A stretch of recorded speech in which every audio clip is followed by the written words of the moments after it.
మరో breaking news చూస్తున్నాం. మాజీ టాస్క్ ఫోర్స్ డీసీపీ రాధాకిషన్ రావుకు మరో షాక్ తగిలింది. జూబ్లీహిల్స్ పోలీస్ స్టేషన్లో నమోదైన కేసులో రాధాకిషన్ రావును 2 రోజుల కస్టడీకి అనుమతించింది నాంపల్లి కోర్టు. దీంతో రాధాకిషన్ రావును చెంచల్గూడ జైలు నుంచి కస్టడీలోకి తీసుకున్నారు జూబ్లీహిల్స్ పోలీసులు.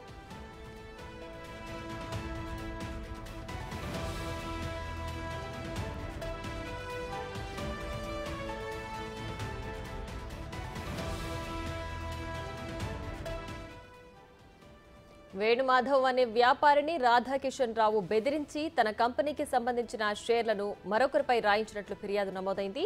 వేణుమాధవ్ను కిడ్నాప్ చేసి సికింద్రాబాద్ టాస్క్ ఫోర్స్ కార్యాలయం తీసుకెళ్లి నిర్బంధించారంటూ ఫిర్యాదులో పేర్కొన్నారు.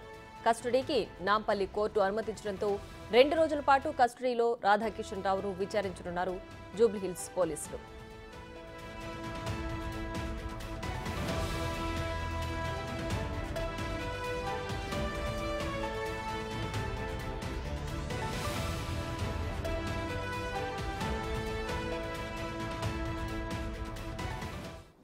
ఇక మరింత సమాచారం మా ప్రతినిధి సురేష్ ఫోన్ లైన్ లో అందిస్తారు. సురేష్, చెప్పండి, రాధాకిషన్ రావుకు 2 రోజుల కస్టడీకి నాంపల్లి కోర్టు అనుమతించింది కదా, దీనికి సంబంధించి పూర్తి డీటెయిల్స్ ఏంటి?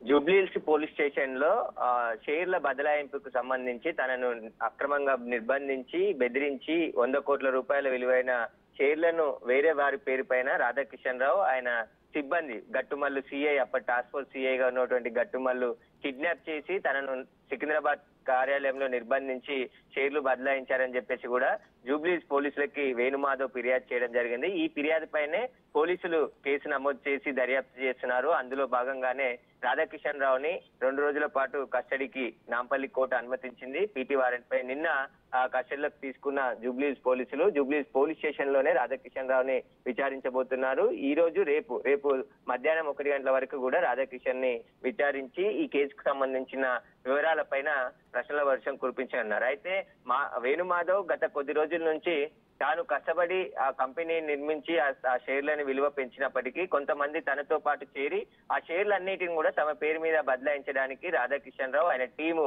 బెదిరించి అక్రమంగా తనను రివాల్వర్ పెట్టి బెదిరించి ఆ షేర్లు బదిలీ చేయకుంటే చంపేస్తామని చెప్పేసి కూడా బెదిరించారని చెప్పేసి వేణుమాధవ్ ఆరోపించారు. ఇప్పుడు వేణుమాధవ్ ఇచ్చిన ఫిర్యాదు పైనే రాధాకిషన్ రావుని విచారించబోతున్నారు.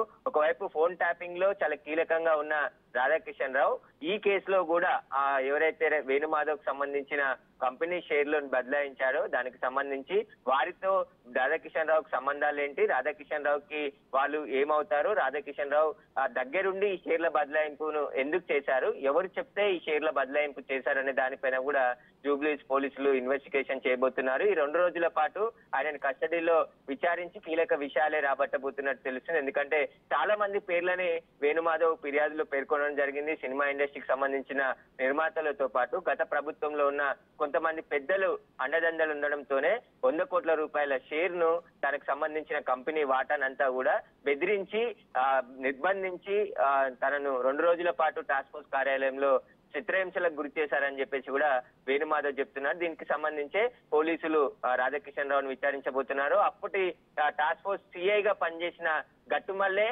ఇక్కడ రాయదుర్గంలో వేణుమాధవ్ ని కిడ్నాప్ చేసి సికింద్రాబాద్ టాస్క్ ఫోర్స్ కార్యాలయానికి తీసుకెళ్లి 2 రోజుల పాటు అక్కడే ఉంచి వేరే నిందితులను హింసించినట్టే నిన్ను కూడా హింసిస్తామని చెప్పేసి బెదిరించి ఇట్లా షేర్లు బదలాయించారని చెప్పేసి కూడా వేణుమాధవ్ ఆరోపించారు. కాబట్టి దానికి సంబంధించి ఇప్పటికే వేణుమాధవ్ స్టేట్మెంట్ ను కూడా జూబ్లీహిల్స్ పోలీసులు రికార్డ్ చేయడం జరిగింది. ఆ స్టేట్మెంట్ ఆధారంగా రాధాకిషన్ రావుని ప్రశ్నించబోతున్నారు. ప్రియా.